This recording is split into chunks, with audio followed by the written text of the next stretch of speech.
রাজনীতি করবার রাজনৈতিক কথা বলবার কোনো প্রয়োজন নেই।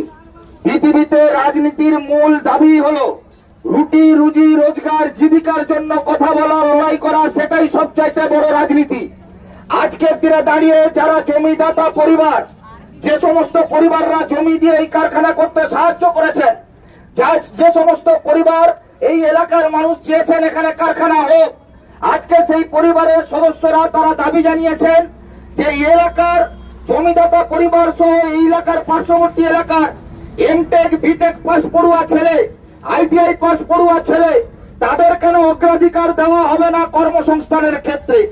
কেন মালিক পক্ষের সঙ্গে কোন একটি নির্দিষ্ট রাজনৈতিক দলের কর্তা ব্যক্তিরা তারা কাটমানির বিনিময়ে পেছনের দরজা দিয়ে কর্মসংস্থানের সুযোগ তৈরি করতে চাইছেন?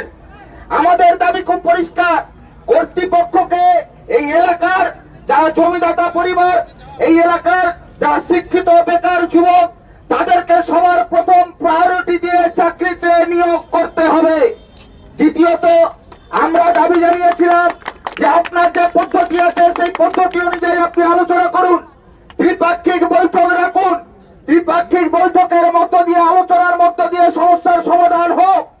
কিন্তু যদি মনে করেন যে প্রশাসনকে কোন রকম ভাবে ব্যবহার করে কিংবা কোন রকম ভয় সন্ত্রাসের পরিবেশ তৈরি করে গোটা এই এলাকা জুড়ে একটা ভয়ের আতঙ্কের পরিবেশ তৈরি করে আসলে এই চাকরিগুলোকে কালোবাজারি করবেন, কাটমানি করবেন, ব্যবসা করবেন, তাহলে বলছি আজকে এই কারখানার গেটে আমরা এসছি, আগামী দিনে জমিদাতা পরিবাররা স্লোগান দিয়েছে জীবন দেব, রক্ত দেব, এই কারখানায় কালোবাজারি কাটমানির চাকরি হতে দেব না।